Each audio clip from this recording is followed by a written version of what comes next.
Hey there. So I bought this image from Etsy. I'm not going to show you how I uploaded it, but one thing I'm going to show you is this image. If I would hit make it, you can see from the mats that all the letters are all jumbled up and everything, and nothing's really attached. So I thought that I would show you how I do that. So a lot of times that'll happen when you buy an SVG from another source, is it doesn't really come prepared, if you want to use that term. So basically you need to ungroup it, because right now it's all grouped, so that when you resize it, it'll all stay, within the same size dimensions that it's supposed to be in. So I'm going to ungroup it, because what I'm going to be doing is I'm just looking at all the different color groups. So I'm going to start with the reds. So there's this one. I'm going to hit the shift key, hit the other red, and actually, because it's probably easier to do it this way, you see how I'm over here on the right, and I still have my hand on the shift key, and now I'm looking for all the red pieces. Unfortunately, it just kind of keeps reshifting. Here's some more. See how it kind of reshifts. I don't know if that's just my computer, if that's how it always is, but whatever, it's not that big of a deal. Again, you're keeping your hand or your finger on the shift key. So that looks like all the reds. Just gonna double check. Nope, here's another one. And there's another one. And that's it. So now I've got all the red. I can take my finger off the shift key, but what I'm gonna do is now I'm going to hit attach. So if you notice, see, that's all of that. I'm going to keep it back over here just because, for looks, right? So now I'm going to do the same thing with the yellow. Now the yellow isn't as much, but there are individual pieces because those are not grouped. So same thing, I'm going to click on the first yellow, hit the shift key, second, third, keep on going. Finger still on the shift key as I'm scrolling down until I get all of the yellows. Pretty sure that's it, but let's look down. Yep. And now I'm going to hit, or take my finger off the shift key, hit attach again. So now all the yellows are attached. Now, the blacks pieces not necessarily need to all be attached, because if you notice, like the little dice, those are all one image. So I don't need to worry about that. But what I do need to have attached are the letters. So with that one, I can probably, let me see if I can do that without, yeah, see, if you look over here, neither one of the dice are attached to it, so that should be good. So I do want to attach the letters so that when they cut out, they're cut out exactly like that. So that one was actually pretty easy, but you could, like I said, or like what we did earlier, is just individually, by hitting the shift key, individually selecting each letter. So again, I'm going to attach that. So like I said, all the other ones are already one image. You can see here that it's one image. So I didn't necessarily need to attach all of the blacks. And plus it also helps because if they aren't attached, we can manipulate them on the next step. So all that's done, and because I just did all that work and I don't want my power to go out or something crazy, I'm going to hit save.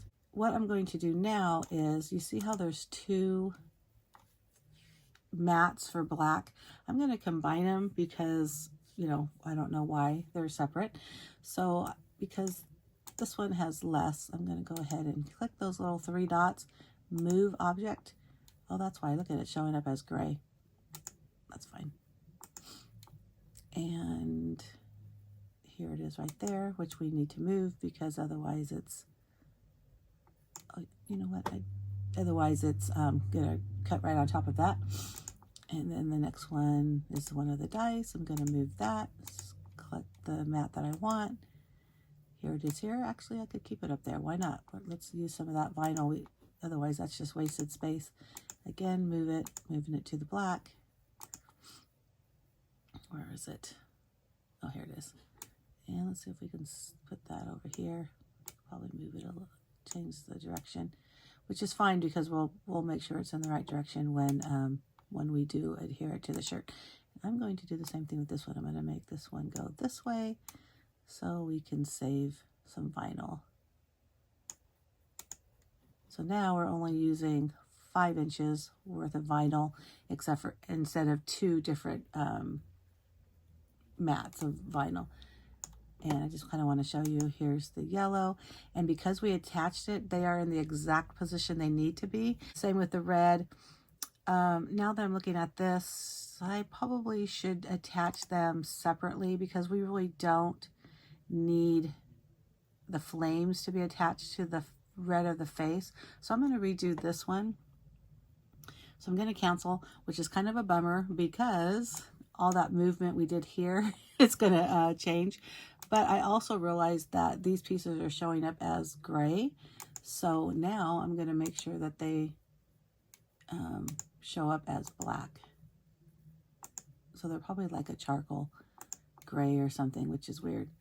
Okay, so now let's look at the reds. So what I'm going to do is over here on the right side, you see how I have attach? So I click on that because that's what's going to show. And then in the bottom here, it says detach. So now we can attach just the face. So let's try it again. Yeah, see how everything's on the black now? But again, we can always move these around because we don't need them to be any certain way as we cut them, as long as we cut them correctly. Or not cut, iron them on correctly. So let's move these over. We got one over here and one, why not over here? Does this not fit over here? Yeah, see? And then again, we're just using that 5 inches, but that should do it. Now I want to show you, there's the yellow, same thing that we did. Here's the red. So now we're using less vinyl, or HTV, whatever you want to call it, less material, let's call it that. There we go. And then all we have to do is hit continue and then cut them out. Okay, so I cut all the pieces out and I weeded them. So I'm just going to put it down how it should go. Of course, you know that's not exact.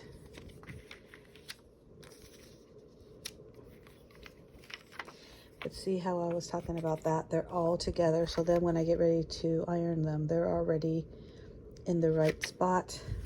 Same with the red. Hold on. Separate these.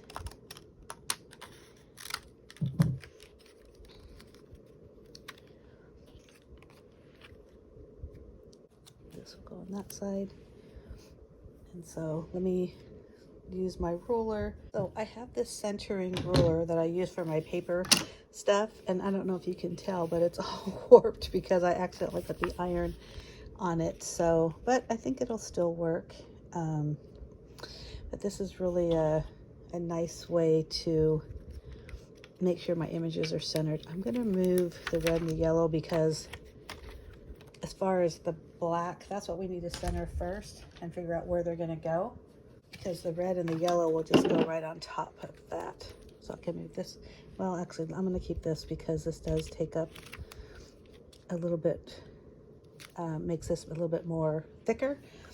And then I have the heat resistant tape that I'll tape these down. I'm actually going to go like this. So usually when I do t-shirts, I do about 3 inches, might be too far down when it's a child shirt. So if I do about 2.5, so I'm gonna put this a little bit lower.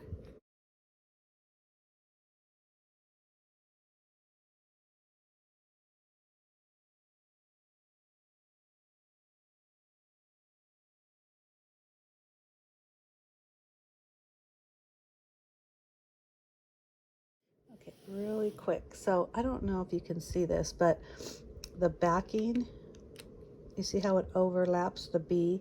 I'm going to cut this down and then I'm going to tuck it under. That way I can iron it all at the same time. You got to be really careful with that because, believe me, this is something I do all the time. I end up ironing it on the back of the backing. Silly. So I put that under there. See, nothing, as far as when I say nothing, I mean the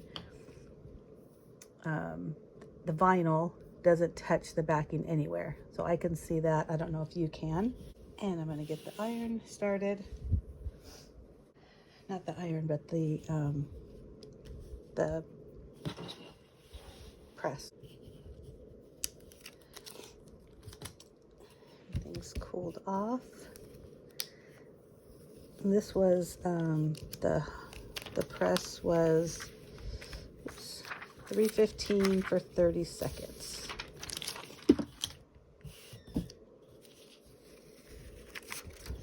Now we'll do the reds.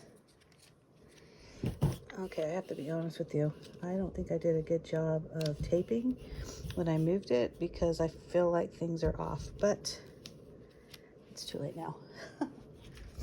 And the one thing, when you layer vinyl, you see how it's just a little bit off because there is some shrinkage. I don't know if you can see that. I mean, it's very minute. It's not enough to be upset about it, but that does happen. So I'm going to press this again, and then I have the yellow for the eyes, so, and the ears or whatever those are.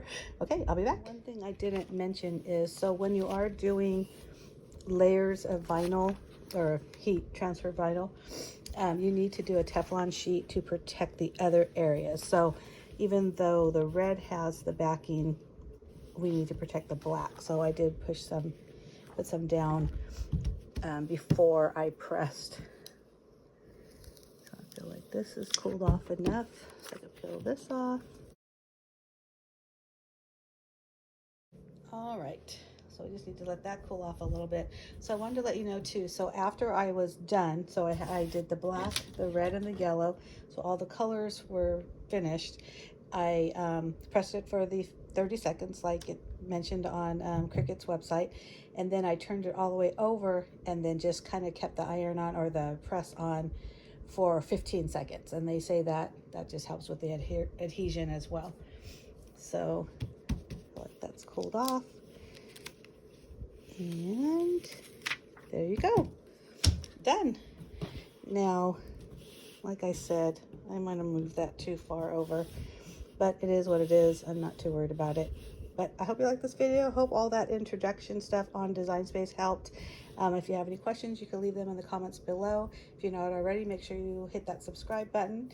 And I post at least 2 videos a week. One will always be scrapbooking, and the other is whatever it is I'm creating in the Command Center, which is the name of my blog and my craft room. So I hope you like this, and thanks for watching.